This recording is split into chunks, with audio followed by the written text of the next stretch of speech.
최근에 새로운 성전을 준비하면서 매일매일 밤 10시에서 11시에 기도하고 있습니다. 기도하는 시간 동안 얼마나 마음 가운데 기쁨과 감사가 있는지 모르겠어요. 여러분에게도 그런 거 있습니까? 부모님이 즐겨 부르시던 혹은 할아버지 할머니가 즐겨 부르시던 찬송가, 저한테는 이제 지금까지 지내온 거 주의 크신 은혜라 라는 찬양이 늘 가슴 속에 있거든요. 새 성전과 지금 우리가 예배드리는 성전을 오가면서 마음 가운데 그 건물로 다 설명할 수 없는 지금까지 지내온 것은 다 하나님의 은혜지, 그래 어떻게 여기까지 왔을까 하는 감사가 있고요. 지금까지 이끄신 에베네셀의 하나님과 함께 앞으로 우리를 이끄실 여호와 이레의 하나님에 대해 생각할 때 그 감격과 또 기대와 설레임이 있습니다. 그 마음을 담아서 본래는 있는 초청장에 인쇄만 하려고 했는데요, 지체들이 같은 설레임을 가지고 있는 분들이 계셔서 직접 초청장을 여러분에게 다 디자인을 해서 전부 다 잘라서 여러분에게 나누어 드렸는데요, 여러분 들어오실 때 받은 봉투에 저희가 직접 디자인한 초청장을 드렸습니다. 한번 꺼내 보시겠어요? 고맙습니다. 한번 꺼내 주시겠어요? 열어보시면요, 그 안에 A New Beginning 그 인사말이 들어있는데요, 같이 한번 읽어보았으면 좋겠습니다. 함께 같이 한번 읽어볼까요? 시작. 산 능선을 흰에 칠하던 눈이 녹아 사라지고 나무가 새 옷을 입는 계절입니다. 새 생명이 시작되는 봄의 문턱에서 CH630이 새 성전으로 이전하게 되었습니다. 우리는 지난 시간 동안 우리를 인도하신 하나님의 은혜에 감사하며 새 역사를 이루실 그분을 향해 다시 예배할 것입니다. 따뜻한 4월의 첫날 우리를 새 초소로 부르신 하나님과 아름다운 동행을 시작합니다. 내가 여호와의 집에 영원히 거하리로다. 아멘. 2018년 4월 1일 주일 오후 5시 30분, 다음 주부터는요, 한성대학교 에듀센터 2층에서 4층, 특별히 본당이 2층에 준비가 되어 있습니다. 아까 사진이 잠깐 나오고 영상 마지막 부분에 빛나는 십자가가 나왔었는데요, 새 성전의 모습입니다. 사진으로 보시는 것으로 충분치 않다 생각이 되어서요, 여러분 제가 부탁을 드릴 텐데 작은 부탁이지만 들어주셨으면 좋겠습니다. 예배가 끝나면 저희가 다 같이 새 성전, 여기서 10분도 걸리지 않거든요, 같이 한번 걸어가서 미리 한번 보았으면 좋겠는데요, 많이 바쁘시겠지만 한번 같이 가주셔서 본당이 이렇게 준비되었구나 하는 것을 한번 볼 수 있는 시간이 되었으면 좋겠습니다. 저희가 6시 반을 상징하는 CH630의 이름으로 예배를 드렸었는데요, 다음 주부터는 하나님께서 새로 열어주실 은혜를 기대하며 CH 플러스라는 이름으로 예배하게 됩니다. 하나님께서 더 큰 은혜, 또 새로운 비전, 우리 홍민기 디자이너가 나눈 것처럼 은혜와 회복, 위로가 있는 공간으로 여러분을 초청하실 때 하나도 빠짐없이 그 모든 은혜 경험하셨으면 좋겠습니다. 같이 한번 기도했으면 좋겠는데요, 새롭게 예비될 성전과 또 CH630에서 CH 플러스로 이어지는 하나님께서 준비한 은혜를 놓치지 않고 다 받을 수 있게 해달라고, 주님께서 예비하신, 주님께서 채워주실 그 은혜가 우리에게 온전히 임하게 해달라고 같이 기도합시다. 기도하겠습니다. 존귀하신 주님, 기도하며 나아갑니다. 하나님, 한 사람 한 사람이 하나님 많은 눈물과 땀을 흘려 이 성전을 위하여 기도하고 또 수고했습니다. 목수들이 나무를 다듬고 철을 만지는 사람들이 톱을 돌리고 전기 배선을 만지는 사람들이 빛의 위치를 하나하나 조정하여 하나님의 마음을 담은 공간을 마련하고자 애를 썼습니다. 디자인을 한 사람, 최초의 설계를 한 사람이 하나님으로 인하여 이 청년의 때에 새로 소성케 된 사람이었고, 주와 함께 걸어가고 주와 함께 꿈꾸며 또 주와 새로운 역사를 만들어 나가기 원하는 사람이었습니다. 하나님, 모든 것이 부살렐과 오홀리압의 준비와 같이 아름다운 성막을 향한 준비의 과정이었음을 고백합니다. 지금까지 CH630을 하나님의 은혜와 하나님의 사랑 가운데 이끌어 주셨던 그 거룩하신 은혜의 역사를 기억하며 앞으로 주께서 이루실 것들을 놓치지 않고 받는 하나님의 사람 되게 하여 주시옵소서.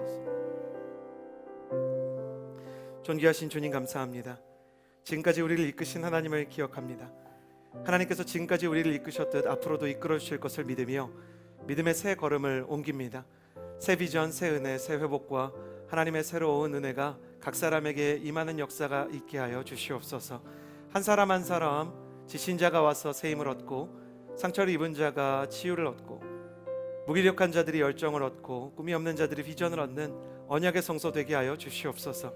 그 일을 행하실 주님을 찬양하며 예수님의 이름으로 기도드렸습니다.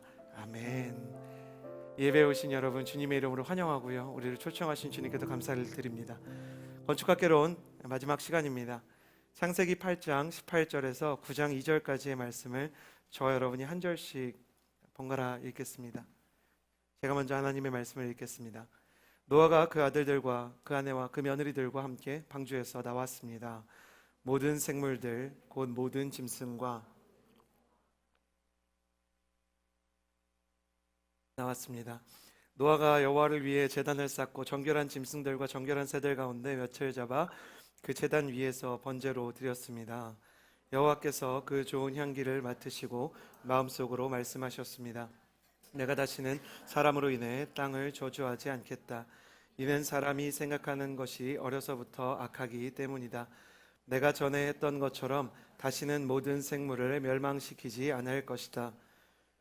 땅이 존재하는 한 씨 뿌리는 것과 추수하는 것과 더위와 여름과 겨울과 낮과 밤이 그치지 않을 것이다. 하나님께서 노아와 그의 아들들에게 복을 주시며 말씀하셨습니다. 자녀를 많이 낳고 번성해 땅에 가득하라. 함께 읽겠습니다. 땅의 모든 짐승들과 공중의 모든 새들과 땅에 기는 모든 것들과 바다의 모든 물고기들이 너희를 두려워하고 무서워할 것이다. 이것들을 너희 손에 준다. 아멘. 이곳에서 예배하는 모든 분들과 유튜브를 통해 예배하는 CICH 630 여러분, 양쪽 모두 주님의 이름으로 축복하고 하나님의 은혜가 함께 하시기를 바랍니다. 앞서 오프라인으로 말씀드린 것처럼 온라인으로 예배드리는 분을 위해서 말씀드립니다. 다음 주부터 예배 장소가 변경됩니다. 해화역 4번 출구로 나오시면 CGV 뒤편에 한성대 에듀센터라는 파란색 건물이 있는데요, 그곳 2층에서 5시 반에 예배를 드리게 됩니다. 저는 이곳을 통해 하나님의 은혜와 회복과 비전이 가득 임하게 되는 아름다운 청년의 예배 초소가 열리게 될 것을 믿습니다. 가슴에 손을 얹고 스스로를 축복하며 나아가겠습니다. 하나님은 나를 사랑하십니다. 나는 그 사랑 안에 있습니다. 이 시간 말씀 앞에 내 마음을 엽니다. 나는 절대로 이전과 같지 않을 것입니다. 아멘. 캐나다로 이민을 간 가족을 따라가지 않고 한국인으로 남게 되어서 군대로 처음 떠나게 된 저는 군대를 간 지 3일 만에 하나님의 비전에 따라 자랑스러운 마음으로 입대했던 마음을 철회하고 이민을 갔어야 됐다는 후회를 하게 되었었습니다. 많이 힘들고 갇혀있고 또 밖에 있는 사랑하는 사람들을 만나지 못한다는 것 자체가 매우 힘들던 어느 날, 정말 가뭄의 단비와 같던 휴가를 맞아 국가의 배려로 캐나다에 있는 가족을 만날 수 있게 되었습니다. 캐나다에 가서 정말 아름답고 꿈같은 시간을 보내고 다시 한국으로 돌아오는 그 비행기에서 정말 러브 액츄얼리가 따로 없는 터미널의 명풍경을 연출하게 되었습니다. 어머니께서 저를 보내시는데요, 이 손 옷소매를 이렇게 꽉 잡으시는 거예요. 그리고 말씀은 못하시고 갑자기 공항에서 눈물을 흘리시기 시작하셨습니다. 엄마 정말 괜찮아요. 괜찮아요. 라고 어머니를 이렇게 위로하다가 어머니가 군복 다려줘야 하는데 라고 말씀하시는 것 듣고 마음이 무너져서 한참 울었던 기억이 납니다. 어머니를 뒤로하고 비행기에 타서 가족들과 나는 떨어져 있고 몸은 이제 군대에 묶여 있고 앞으로의 나날들은 불투명한 상황 속에서 다시 군대로 돌아가는 마음이 참 어두웠던 생각이 납니다. 제 마음을 알기라도 했는지 하늘에서 비가 내리는데요, 정말 이 낮인데도 하늘이 캄캄하더라고요. 하늘 보면서 이 비행기 창밖으로 저거 꼭 내 인생 같다 생각을 하는데, 이륙을 한 뒤에 놀라운 장면을 만나게 되었습니다. 비행기가요, 구름 위까지 올라가더라고요. 근데 구름 위에서 만난 하늘 위의 하늘은요, 아래로 내리는 비의 어떠함과 상관없이 여전히 맑은 하늘 그대로였어요. 저는 그게 너무 신기해서 셀카를 찍었습니다.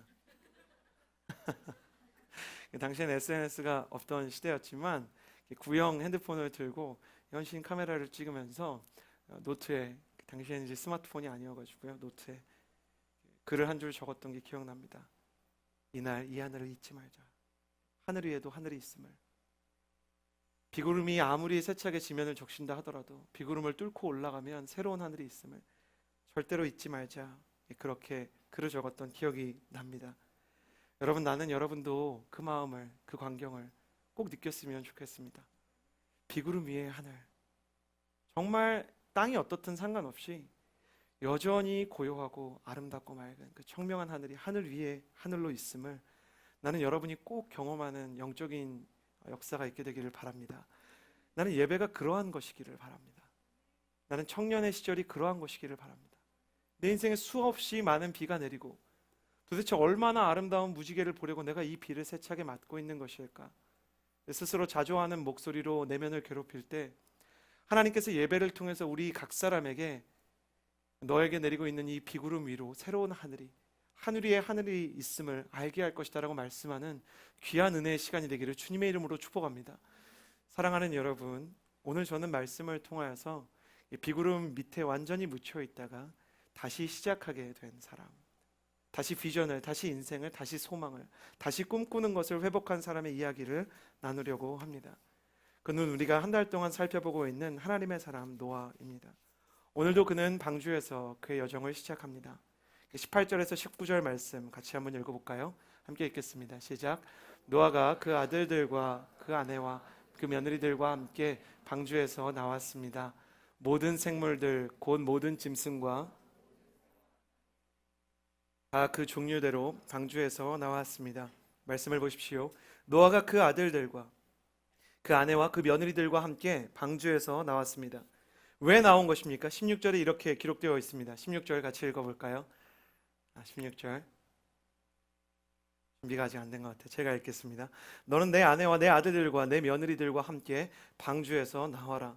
하나님께서 방주에서 나오라고 명령을 해주셨기 때문입니다.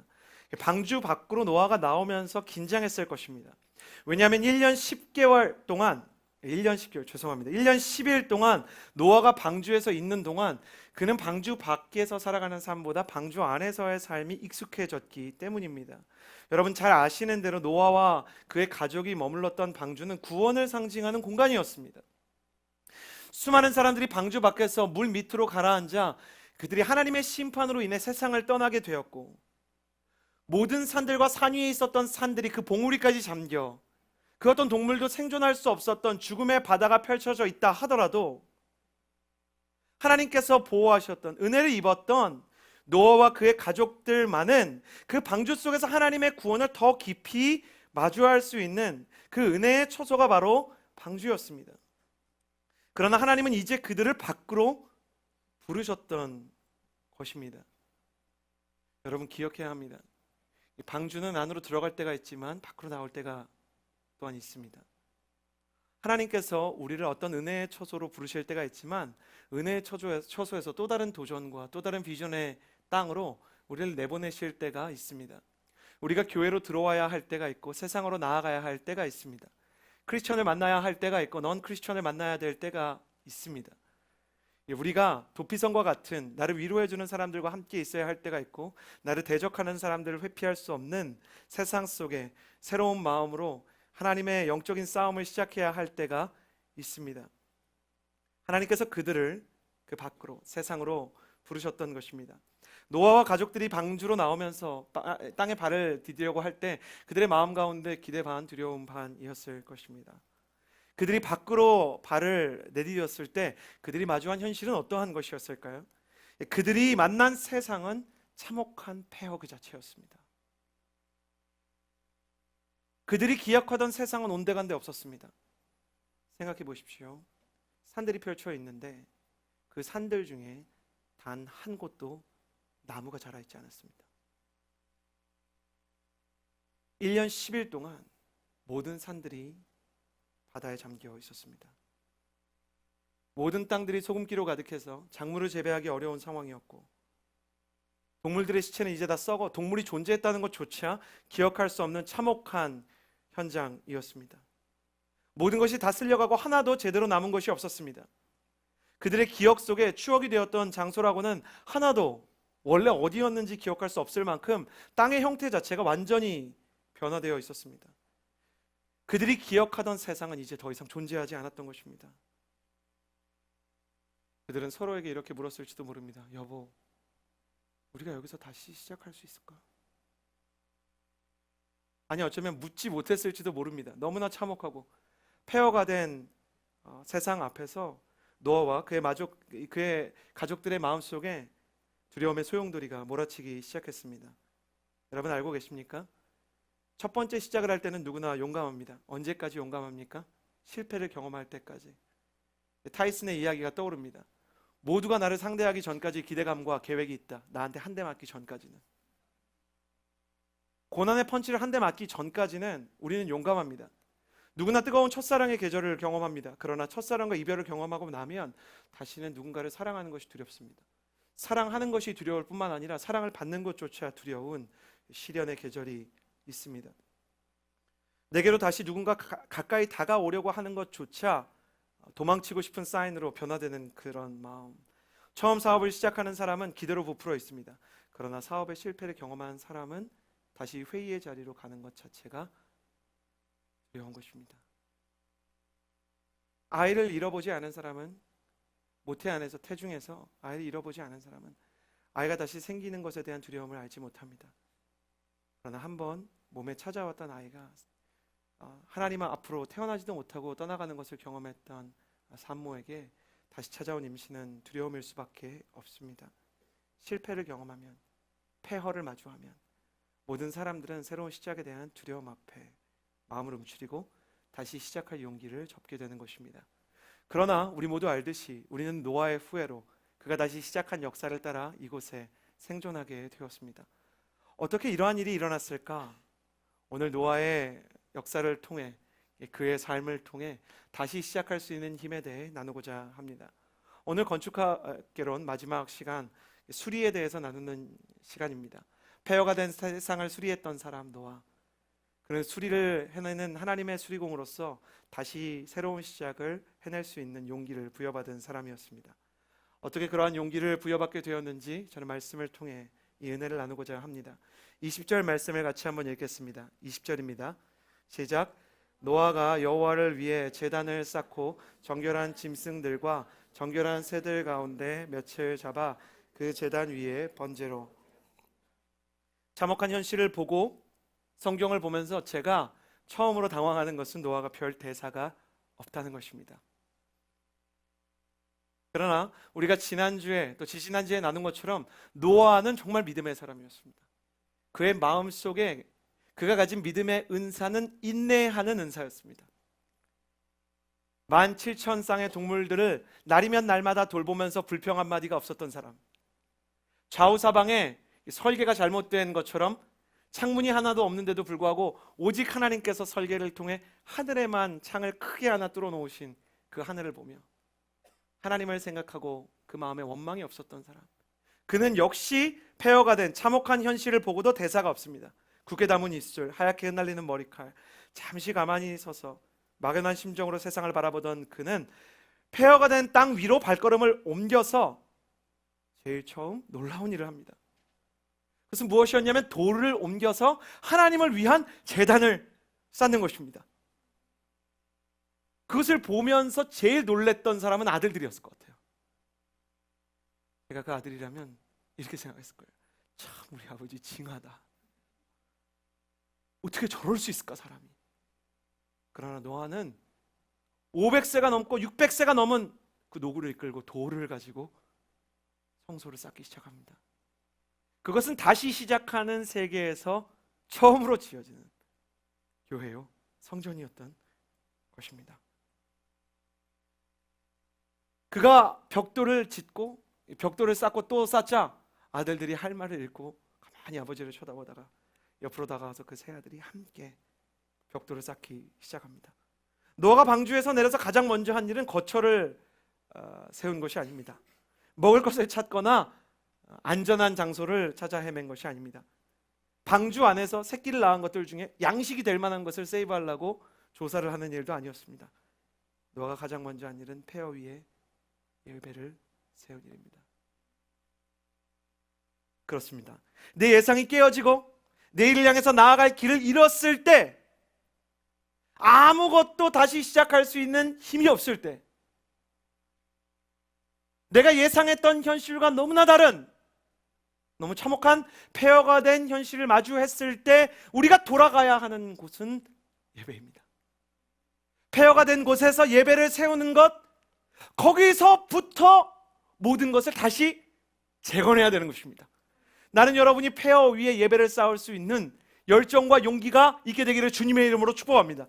황량한 폐허 위에서 묵상해야 되는 것은 현실이나 상황이 아니라 하나님입니다. 노아는 그것을 방주 안에서 너무나 잘 배웠습니다. 할렐루야. 노아가 그걸 배웠어요. 참혹한 현실 속에서 그는 좌우 사방에 창이 하나도 없는 방주 속을 떠다녔습니다. 하나님은 일부러 의도적으로 그가 절망의 바다를 보지 못하도록 좌우 사방에 하나도 창을 설계해 두지 않았습니다. 그것을 바라보면 인간의 마음이 얼마나 연약해질지 알기 때문에, 오직 하늘만 바라보면서 하나님과 함께했던 375일, 1년 10일 동안 그는 그가 무엇을 하는 사람으로 부르심을 받았는지를 알게 된 것입니다. 노아를 통해 우리는 폐허가 된 예배의 힘을 발견합니다. 우리는 진정한 예배를 바라보게 됩니다. 우리가 보통 때도 예배를 옵니다. 그렇지 않습니까? 우리는 매주 보통 예배를 옵니다. 지난주에도 예배를 왔을 것이고 이번 주에도 예배를 왔습니다. 그러나 보통 때 예배를 드리는 것과 폐허와 같은 세상을 만나고 죽음의 위기 앞에서 예배를 나오는 것은 완전히 다른 것입니다. 이것을 제일 잘 깨달을 수 있는 데가 어딘지 아십니까? 군대입니다. 남자들이 군대를 갑니다. 군대에 들어가면요, 진짜 놀랍습니다. 혹시 군대에 가보셨거나 군대 배웅해 보셨어요? 그러면 논산훈련소에 가면은 머리를 빡빡 깎은 장병들이 이렇게 쭉 서 있잖아요. 그러면 아버님, 어머님 보내주신 대안의 권하들 잘 보살피겠습니다. 고맙습니다. 아버님, 어머니한테 우리 감사합니다. 뭐 인사합시다. 감사합니다. 굉장히 감동이 있어요. 그러고 나서 부모님이 볼 수 없는 코너로 딱 돌자마자 욕합니다. 딱 그래요. 모든 기수가 그 부모님이 볼 수 없는 코너로 딱 돌거든요. 그러면 막 욕이 막 난무를 하고, 갑자기 정신없이 기합을 받고 위협을 하고, 민주국가에 이런 인권 사각지대가 있나? 그런 곳을 우리가 경험을 하게 됩니다. 머리를 이미 자른 사람을 한 번 더 깎아요. 완전히 다 머리를 밀어버려요. 저희 어머니가 제 사진을 보고 펑펑 우셨대요. 목사가 스님이 됐어. 목사가 스님이 됐어. 머리를 완전히 다 이렇게 밀어버렸던 거예요. 그렇게 일주일을 막 엎드려 뻗쳐했다가 앞으로 굴렀다가 뒤로 굴렀다가 이리로 걸었다가 저리로 굴렀다가 욕을 먹고 이름도 없이 숫자로 이렇게 불려다닙니다. 근데 첫 번째 주일이 찾아왔을 때 교관이 뭐라 그러냐면, 교회 다니던 놈들 나와! 그래요. 그러면 나가야 되나 말아야 되나 고민이 되는데, 보통 온누리교회 다니던 사람들은 용감하게 다 나가요. 손 들고 나가요. 그러고 나갑니다. 그럼 교관이 이제 2열 정도로 세워가지고요, 논산 훈련소에서 교회를 이렇게 가거든요. 근데 저 멀리에 그 수천 명이 들어갈 수 있는 훈련소 교회가 있어요. 여러분 그 마음을 모르실 거예요. 그냥 눈물이 거기서부터 쏟아져 내리는 거예요. 의자가 엉망이에요. 막 이렇게 막 어떤 땐 정비가 안 돼 있고, 막 훈련소에 가면 자매 여러분 잘 모르시죠? 한 달 동안 샤워를 안 시킵니다. 그러니까 막 악취가 진동을 하는데, 그런 건 온데간데 없고 의자에 앉는 순간부터 그동안 예배드렸던 그 기억이 막 떠올라요. 그래서 눈물이 펑펑 나오고, 아무도 안 시켰는데 그냥 회개가 나와요. 하나님, 내가 잘못했습니다. 무슨 바벨론 포로에 끌려간 이스라엘 사람들처럼 그렇게 눈물이 나와요. 여러분 알고 계세요? 그날은요, 아무리 설교를 못해도 다 은혜 받아요. 다 은혜 받아요. 다 아멘해요. 왜냐하면 내 마음이 폐허이기 때문이에요. 앞으로 내가 살아갈 나날이 사회에서는 경험을 하지 못한 이 폐허와 황무지와 같은 인생이기 때문이에요. 아까 영상에서 처음 나왔던 형제 있잖아요. 너무 오기만 해도 은혜가 됐다. 저 형제가 여기 있다가 군대 갔다가 다시 나온 형제예요. 제가요, 교회에서 가라 그래서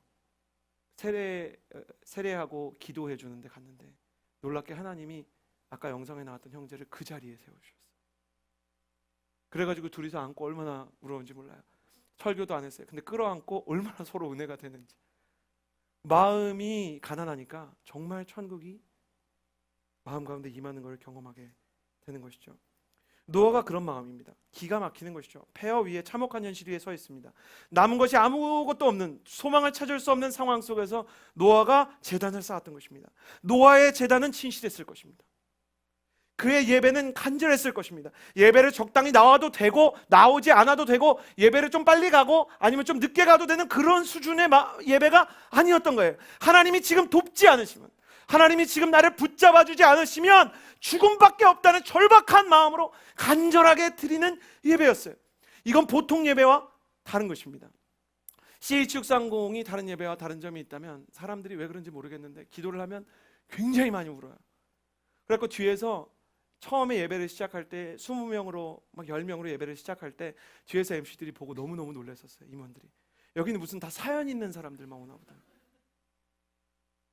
근데 무언가 절박한 예배를 하나님께서 세우셨던 거예요. 안타까운 건 지금은 조금 나아지신 것 같아요. 절박한 마음들이 어떤 때 너무 쉽게 사라지는 거예요. 예배에 대한 갈망이 없는 거예요. 저는 요즘에 성전 건축 기도를 하면서 이상한 기도를 합니다. 하나님께서 우리의 영적인 목마름과 갈급함을 채워주십시오. 그러나 완전히 해결되게 하지 마십시오. 너무 큰 생명수의 은혜를 받아도 끊임없이 더 큰 목마름과 더 큰 갈망과 더 큰 절박함과 더 많은 진실함으로 하나님을 향한 기대와 소망이 멈추지 않는 정말 굶주린 사람들처럼 예배하는 청년 예배가 되게 하여 주시옵소서. 하나님은 진실한 예배자들을 찾으시고 절박한 예배를 세우시기를 원하세요. 왜 여기까지 예배를 세우십니까? 왜 수많은 노력을 통해서 크리스천 건축가에 의해서 디자인을 하게 하시고, 왜 하나님께서 놀라운 일들을 우리에게 주시려고 애를 쓰고 계시는 겁니까? 절박한 예배의 능력이 있기 때문입니다. 나는 여러분의 예배가 이 이전을 맞이해서 더 절박하고 진실하고 이 폐허 위에 예배를 쌓을 수 있는 열정을 부여하는 능력 있는 예배가 되기를 주님의 이름으로 축복합니다. 그렇게 노아가 예배를 드리는 거예요. 지금 우리한테 필요한 것은 상황에 대한 분석이 아니라 폐허 위에 세워진 영적인 예배입니다.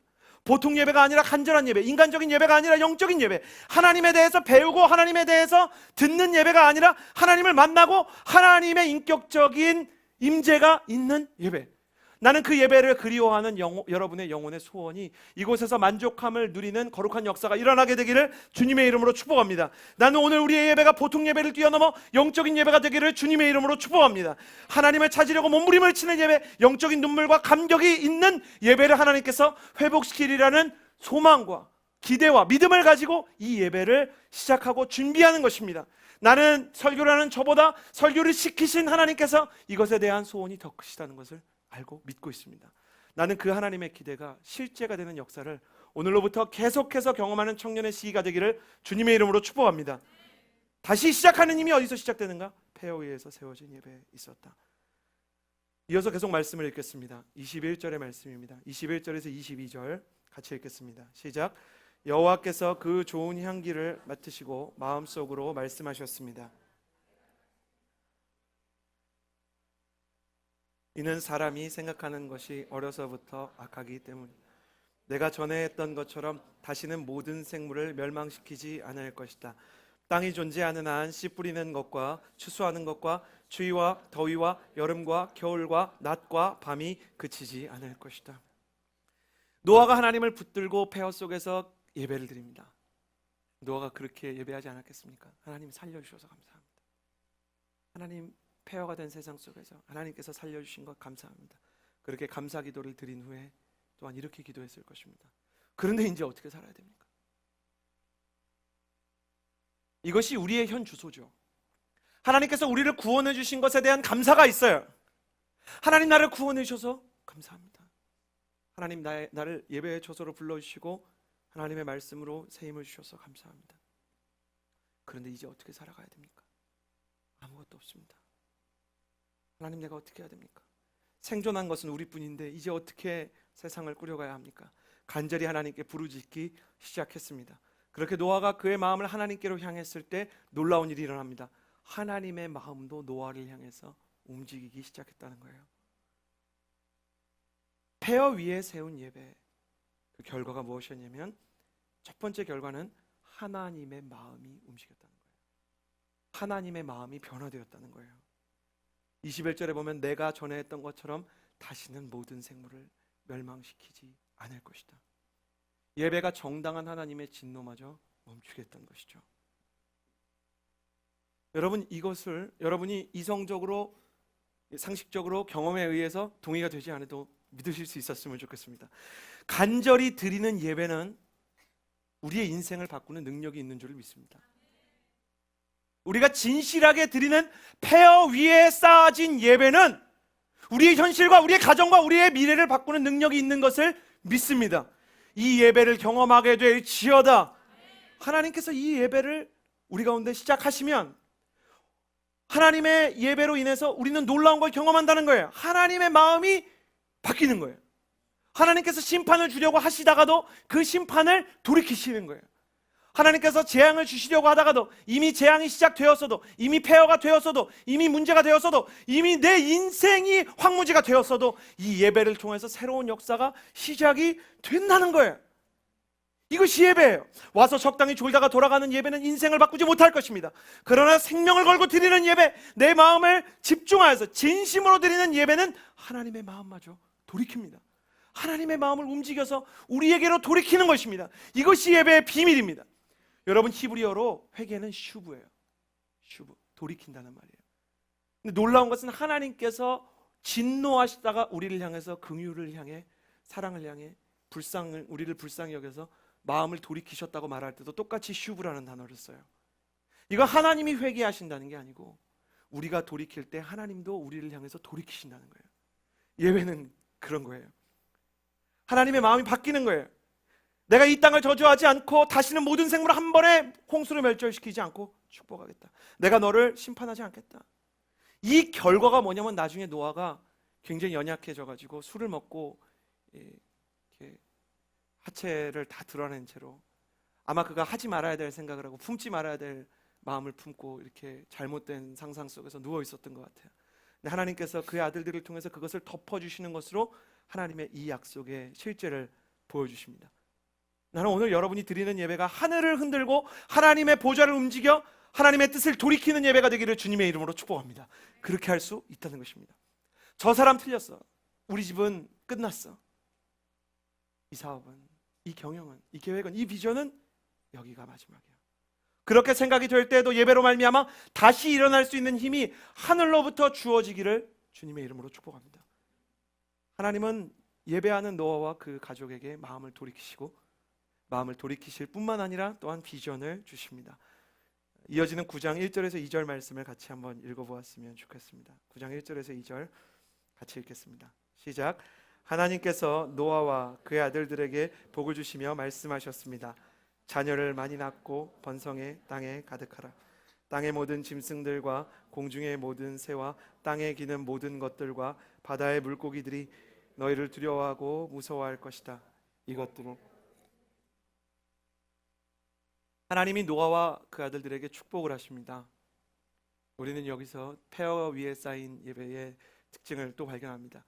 폐허 위에 쌓인 예배는 하나님의 진노 속에서 하나님의 축복을 회복한다는 것입니다. 그런데 그 축복의 내용을 살펴봐야 합니다. 가만히 읽어보면 이것은 창세기 1장 27절에서 28절에 하나님께서 아담과 하와에게 복을 주셨던 내용과 동일합니다.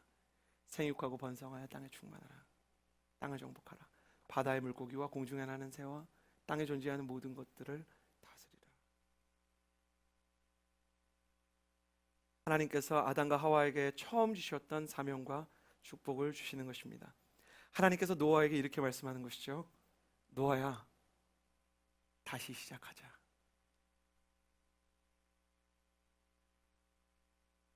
다시 시작하자. 다시 사람에게 다시 시작하자 말씀하시는 거예요. 하나님은 예배의 자리에서 다시 시작할 힘을 주십니다.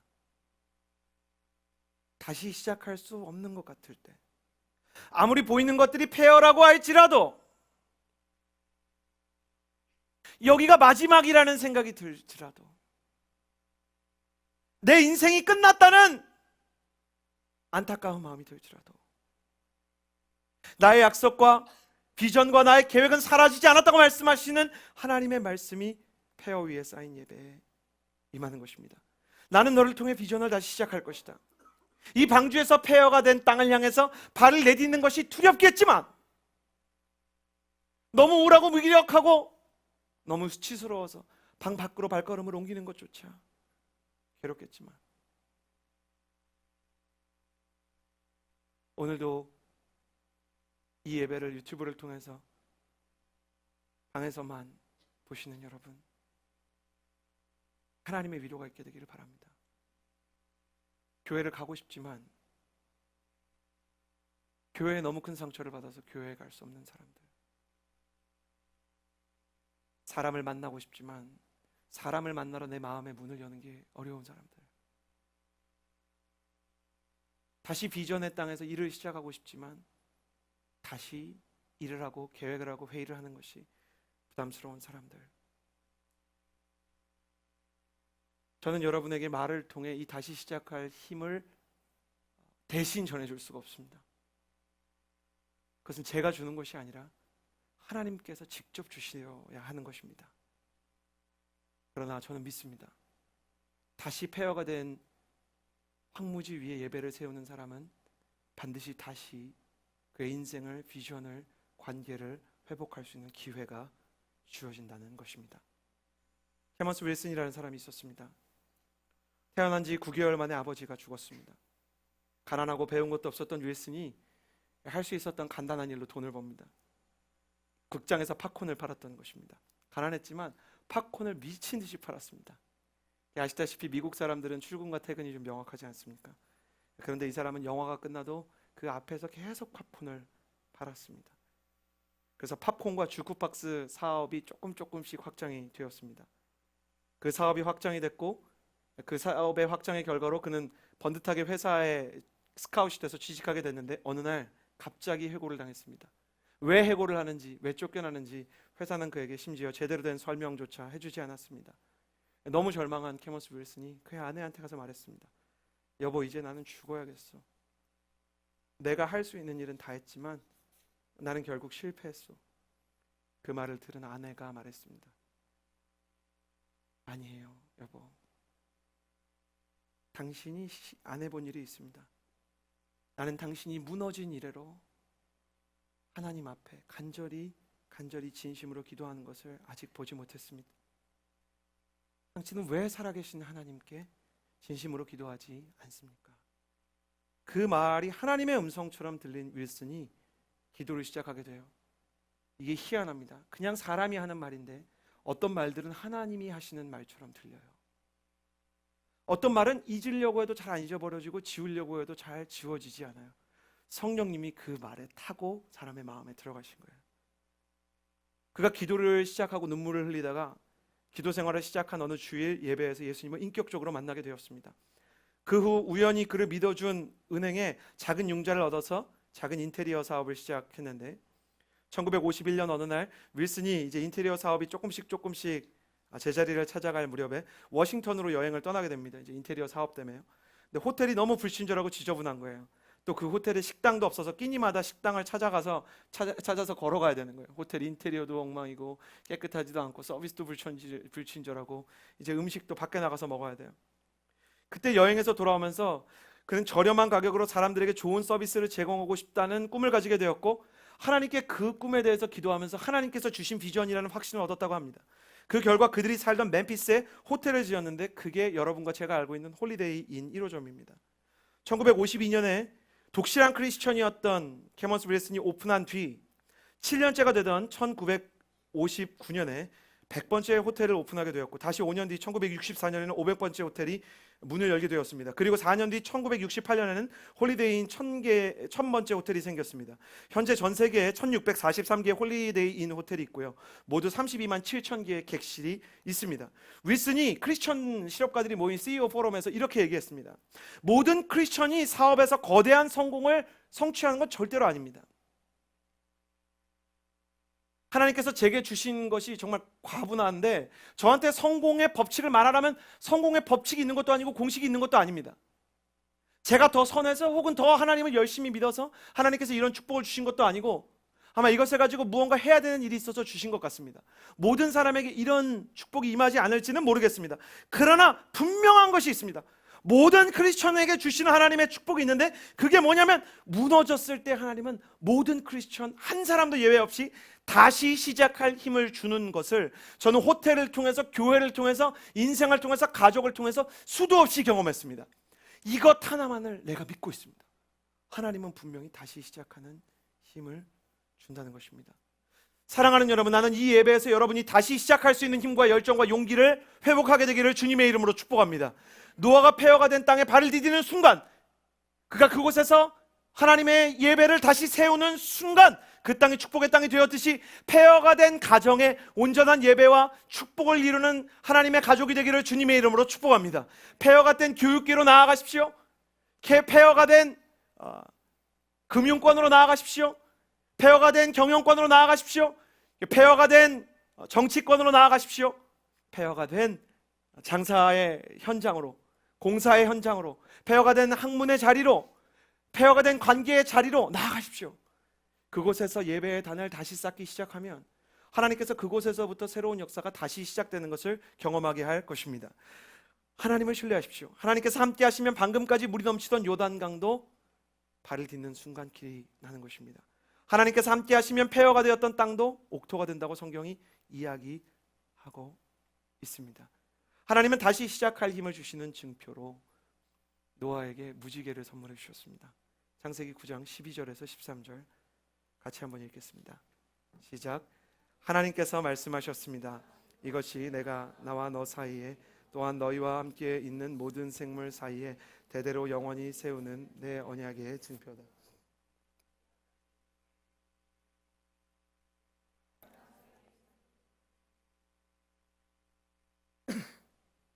우리가 지금 무지개를 보면 아름답지만 노아와 그 가족들이 봤던 역사상 최초의 무지개는 폐허가 된 황무지 위에 아찔하게 걸려 있었습니다. 어울리지 않는 아름다움이 너무나 추하고 황폐한 대지 위에 이렇게 걸려 있는 것이죠.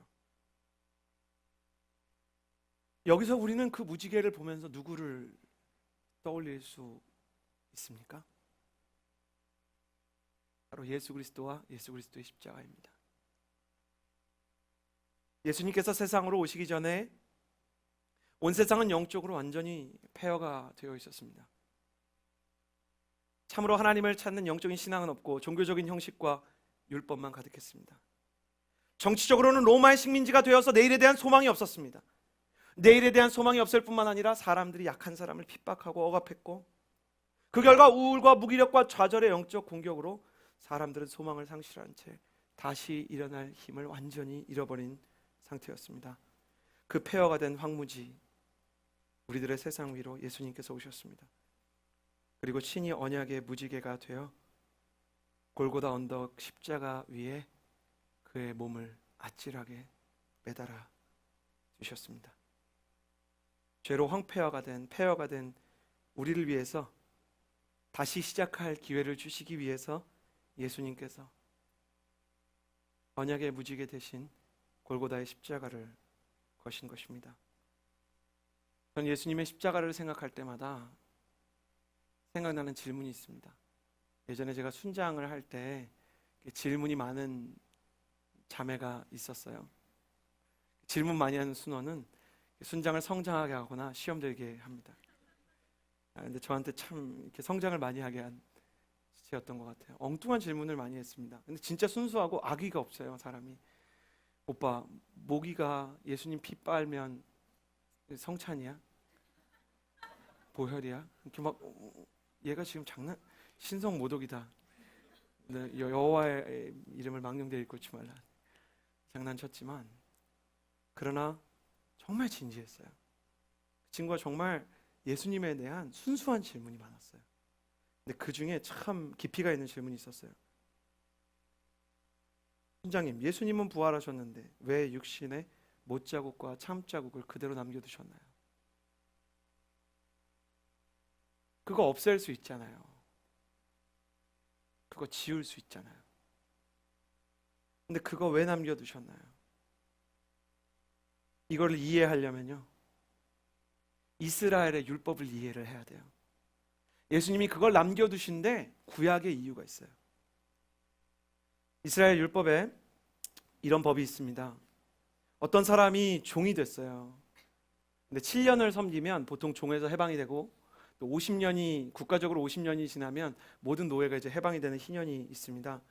자유를 얻은 종은요, 원상태 회복을 명령받습니다. 종이 된 지 7년 동안 열심히 수고하면 이 사람이 이제 자유인이 될 수 있는 거예요. 그런데 이 사람이 종이 될 때 이미 결혼을 한 상태로 들어왔으면 아내랑 가족과 함께 나갈 수 있거든요. 근데 종이 된 상태에서 같은 종끼리 이렇게 사랑을 해서 결혼을 하게 되면, 이스라엘에서 굉장히 특이한데 종을 종처럼 대할 수 없었어요. 호칭은 종인데 형제라고 부르게 했고 사원처럼 직원처럼 대하겠어요. 그러니까 이렇게 회사에서 결혼을 하게 되는 거죠. 그러니까 사내 연애를 하게 된 거죠. 그래서 연애를 하게 됐어요, 종끼리. 그러면 나갈 때 아내 없이 나가야 됐어요. 왜냐하면 아내는 아직 섬겨야 되는 때가 있잖아요. 그러면 이 남편이 고민이 된단 말이에요.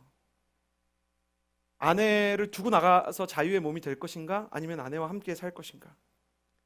가족을 두고 갈 수 없는 경우에, 가족을 너무 그리워하는 사람은요, 가족에 대한 사랑 때문에 평생 노예로 사는 경우가 굉장히 많았다고 합니다. 내가 그냥 이 아내의 시기까지 같이 노예로 살겠습니다. 혹은 평생을 그냥 주인을 섬기겠습니다. 이것은 의무 때문이 아니라 말 그대로 사랑의 노예가 된 거예요.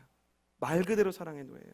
그런 결정을 하면 그 종을요, 이렇게 문설주로 데려가서 귀를 이렇게 잡고 귀에다가 이렇게 피어싱 크기의 이제 그 구멍을 뚫었어요.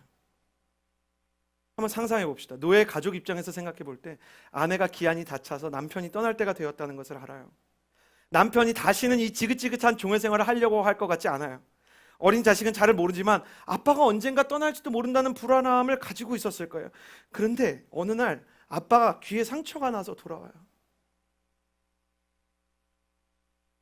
햇볕이 비추는데 우리 아빠 귀에서 그 빛 때문에 구멍이 보여요. 그리고 아무 말도 하지 않고 가족을 안아주는 거예요. 가족 때문에 종이 되기로 한 거죠. 아내와 자식이 느꼈을 감정을 한번 생각해 보세요. 아들한테 아마 아빠의 신체 부위 중에 어디가 제일 잘생겼어요? 어디가 제일 멋있어요? 그러면 이 아이가 귀를 그릴 거예요. 그래서 예수님이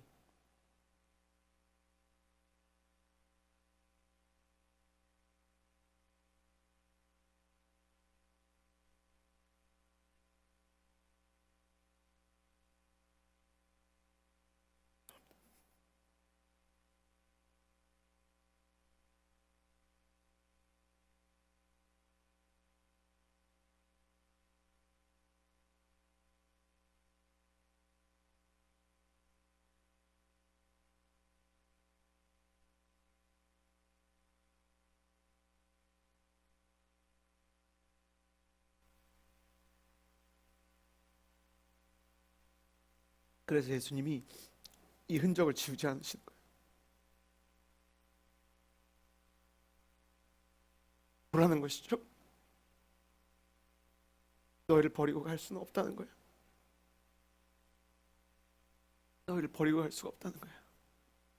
귀를 뚫고 종이 된 가족에게 돌아오는 사랑의 노예가 된 아버지처럼 그 손과 그 옆구리와 그 발에 못이 박힌 모습으로 우리를 찾아오는 거예요. 내가 이렇게 너희를 위해서 왔다. 예수님이 고통을 아시냐고 물어보면 예수님의 생애 전체가 아마 고통이었을 거예요. 하늘로부터 세상에 내려와서 겪었던 그 예수님의 세상살이가 제가 처음에 얘기했던 군대로 갔던 시절과는 비교할 수 없는 추락이었을 거예요. 인생에서 그렇게 긴 추락을 경험해 본 사람이 또 있을까? 그런 생각을 합니다. 저는 어떤 세월호 유가족분이 기도하는 걸 잊지 못해요. 내가 다시 예배드리지 않을 거라고. 이렇게 잔인한 하나님이 어디 있냐고. 내 아들을 왜 데려가셨냐고. 그렇게 묻다가 어느 날 다시 이 예배로 돌아온 것은 하나님 아버지, 당신도 아들을 잃어보셨기 때문에 나는 하나님이 그래도 내 마음을 알 거라고 생각한다고. 고통 가운데 있는 우리가 어떨 때 다시 시작을 하고 싶은데 할 수가 없는 거예요. 할 수가 없어요.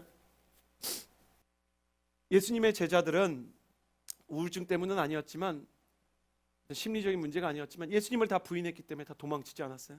그 중에 도마는 예수님이 살았을지도 모른다는 생각이 들었지만 끝까지 자신의 방패로 의심을 사용하는 거예요. 내가 예수를 만나면, 예수님이 만약에 다시 살아나셨다면 그 창자국과 못자국에 손을 넣지 않고는 내가 예수님을 다시는 믿을 수 없다. 그런데 예수님이 찾아와서 그 창자국과 못자국을 보여주시고, 여기다 손가락을 넣어봐라, 여기 네 손을 넣어봐야, 그러죠. 여러분, 그 중에서도 예수님의 옆구리의 창자국이라는 것은, 예수님이 이렇게 십자가에 매달려 있으면 밑에서 이렇게 찌르는 거예요. 오른쪽 옆구리를. 왜 찌르냐면 심장을 관통해서 확인 사살을 하는 거예요. 그러니까 도마가 무릎을 꿇고 그 옆구리에 손을 넣으면 예수님의 심장이 있는 곳을 향해서 손이 가요. 예수님이 못자국과 옆구리에 손을 넣어보라는 거는 네가 내 심장을 만지면 믿겠냐 그러는 거예요.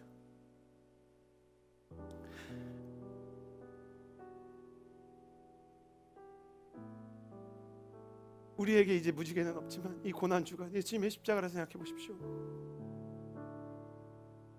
여러분, 어떤 때는 하나님이 느껴지지 않을 만큼 도저히 다시 시작할 수 없는 그런 무기력과 절망과 우울증과 아픔이 다가올 때가 있습니다. 방주 밖으로 발을 내디뎠더니 그냥 다 폐허해요. 온통 황무지예요. 나더러 어떻게 하라는 것입니까, 하나님? 그러나 예수 그리스도의 십자가를 생각할 때 나의 느낌과 감정이 아니라 그분의 십자가를 생각할 때 그분이 어떻게 나를 사랑하지 않았다고 말할 수 있는가?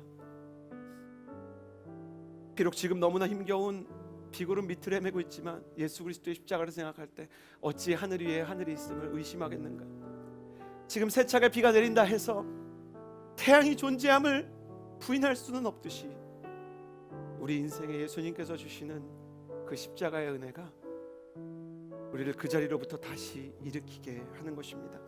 그래서 오늘 저는 그 예수님의 십자가를 상징하는 성만찬을 CH630 역사상 처음으로 집례하고자 합니다.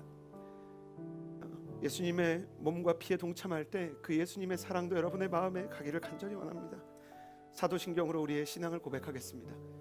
전능하사 천지를 만드신 하나님 아버지를 내가 믿사오며 그 외아들 우리 주 예수 그리스도를 믿사오니 이는 성령으로 잉태하사 동정녀 마리아에게 나시고 본디오 빌라도에게 고난을 받으사 십자가에 못 박혀 죽으시고 장사한 지 사흘 만에 죽은 자 가운데서 다시 살아나시며 하늘에 오르사 전능하신 하나님 우편에 앉아 계시다가 저리로서 산자와 죽은 자를 심판하러 오시리라. 성령을 믿사오며 거룩한 공예와 성도가 서로 교통하는 것과 죄를 사하여 주시는 것과 몸이 다시 사는 것과 영원히 사는 것을 믿사옵나이다. 성경에 이런 기록이 있습니다. 고린도전서 11장 23절에서 24절에 내가 여러분에게 전한 것은 주께 받은 것입니다. 곧 주 예수께서는 잡히시던 밤에 빵을 들어 감사하시고 떼시며 말씀하셨습니다. 이것은 너희를 위해서 주는 내 몸이니 이 예를 행해 나를 기념하라. 여러분, 이 말씀을 이해하기 위해서는 예수님께서 말구 위에 나신 그 자리로 돌아가야 합니다. 예수님은 먹이사슬의 가장 아래에 있는 동물, 초식동물의 먹이통에서 태어나셨습니다. 이는 예수님께서 후일 말씀하신 바 생명의 떡이 되어 우리 각 사람의 양식이 되기로, 즉 우리의 먹이가 되기로 작정하셨다는 것을 보여줍니다. 오늘 우리가 먹는 떡은 예수께서 우리의 먹이가 되어 우리에게 집어 삼켜지겠다는 의미요, 그 예수 그리스도의 살을 부인하지 않고 두려움과 또 송구함과 감사함으로 받는 이에게 예수 그리스도의 양식으로 인해 새 희망과 다시 시작할 힘이 주어진다는 것을 의미하는 거룩한 예식입니다. 이것은 사람의 손에 집힐 때 비록 하나의 인공적인 떡에 불과하지만 주께서 믿음으로 이 예식에 참여하기 원하는 자들에게는 성령으로 실제 하나님의 살을 우리에게 공급해 줄 것을, 그 생명의 양식을 공급해 줄 것을 믿습니다. 받아서 드시지 마시고 들고 계시면서 같이 기도했으면 좋겠습니다. 함께 찬양하도록 하겠습니다. 함께 찬양하며 나아갈 때 내 모습 이대로 사랑하시는 주님, 모습 이대로 사랑하시네. 연약한 그대로 사랑하시네. 나의 모든 발걸음 주가 시나니 날 인도하소서. 내 모습 이대로 사랑하시네. 연약한 그대로 사랑하시네. 나의 모든 발걸음 주가 시나니 날 인도하소서. 주의 날개 아래 거하는 것,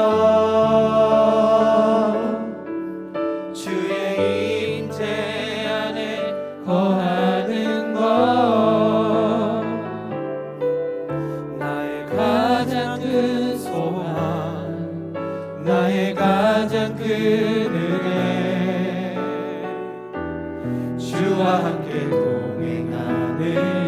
주의 날개 아래 거하는 것, 주의 날개 아래 거하는 것, 주의 임재 안에 거하는 것, 나의 가장 큰 소망, 나의 가장 큰 은혜, 주와 함께 동행하느니. 여러분 이 시간 같이 제가 기도합시다. 하나님, 내 힘 내 혈종으로 살아보려고 애를 썼고 내 계획대로 되지 않는 세상 앞에서 무릎을 꿇게 되었지만 하나님, 폐허가 된 내 인생 위에 다시 진정한 예배를, 절박한 예배를, 간절한 예배를 재건하며 수축하는 사람이 되기 원하는 마음은 그것만은 잃어버리지 않았습니다. 하나님, 내가 이 떡에 참여할 때 다시 예수 그리스도의 생명의 양식으로 그 제단을 수축할 힘을 얻게 하여 주시옵소서. 그 예배를 세워나가는 하나님의 사람 되게 하여 주시옵소서. 우리 그렇게 주님의 생명의 양식 구하며 주님의 은혜의 능력을 구하며 기도하며 나아갑시다. 기도하겠습니다. 거룩하신 하나님 아버지, 기도하며 나아갑니다.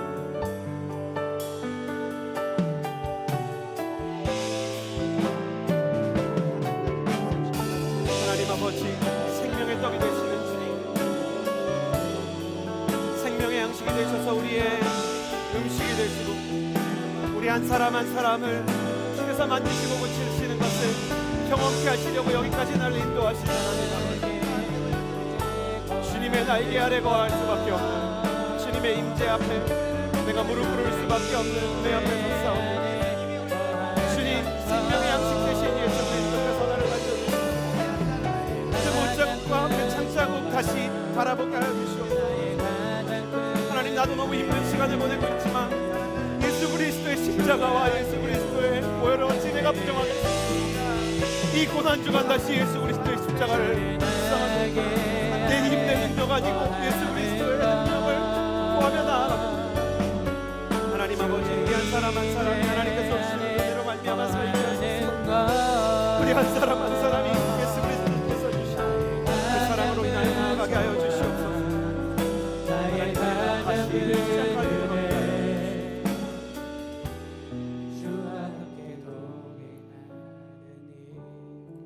예수 그리스도 당신의 이름 앞에서 우리는 다시 시작할 힘을 얻습니다. 생명의 양식이 되신 당신을 바라보며 내 힘과 내 열정, 내 계획이 아니라 예수 그리스도의 마음으로 나의 남은 생애를 채워나가게 하여 주시옵소서.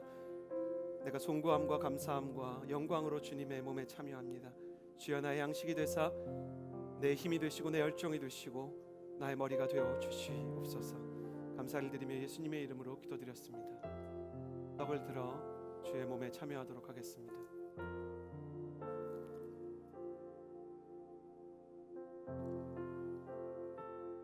이와 같이 식사한 후에 또한 잔을 들고 말씀하셨습니다.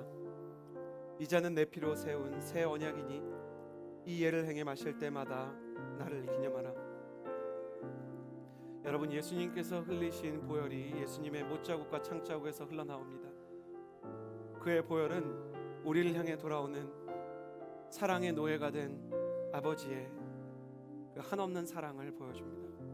우리가 그 한없는 사랑으로 나아갈 때 우리의 인생의 수치심은 다시 자부심으로 변화되고 우리의 인생의 낙심은 다시 열정으로 회복되게 되는 것입니다. 우리의 인생의 모든 죄는 그의 피와 함께 씻겨 나아가는 것입니다.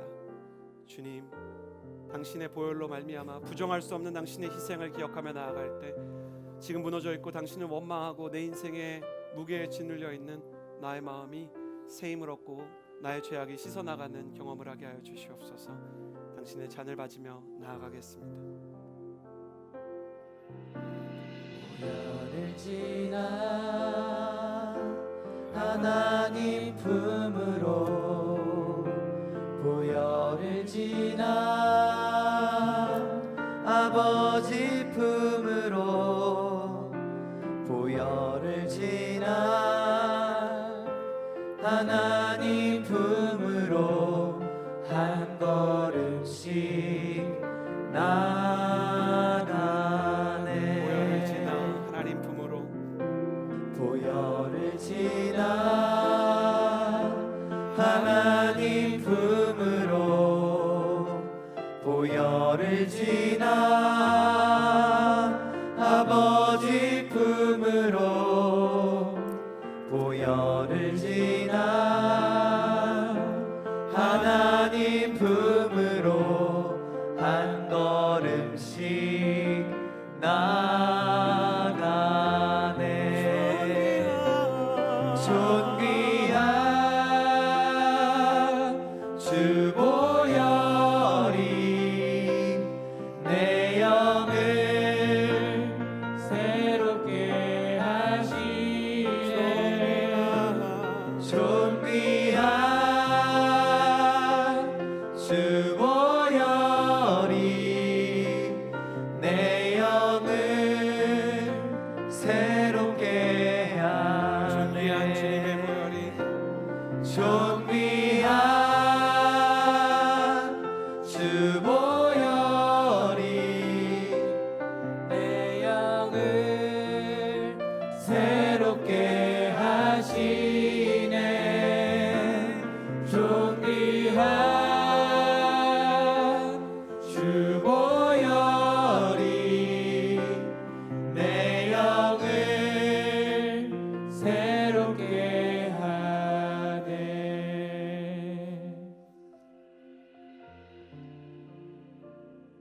시간 눈을 감고 한 손으로 잔을 잡고 한 손을 가슴에 얹은 이후에 예수 그리스도 살아계신 주님, 내 안에 있는 우울과 무기력과 범죄는 이 상처와 이 아픔은 내 힘으로 해결할 수 있는 것이 아닙니다.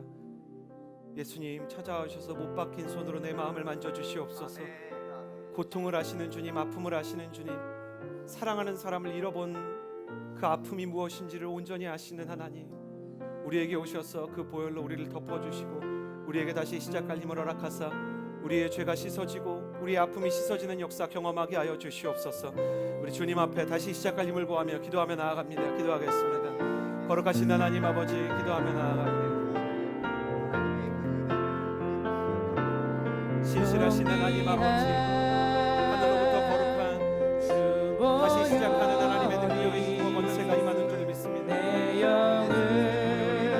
하나님, 내 상황과 내 환경 속에서 내가 걸어온 인생의 여정에서 도저히 내 경험으로 이성으로 상식으로 이해할 수 없는, 받아들일 수 없는 아픔이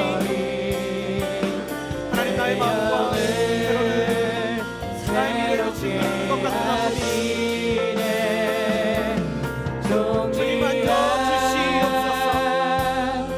주님 만져 주시옵소서. 하나님 함께 해주시고 다시 시작하게 하여 주시옵소서. 준비하신 보혈이 십자가로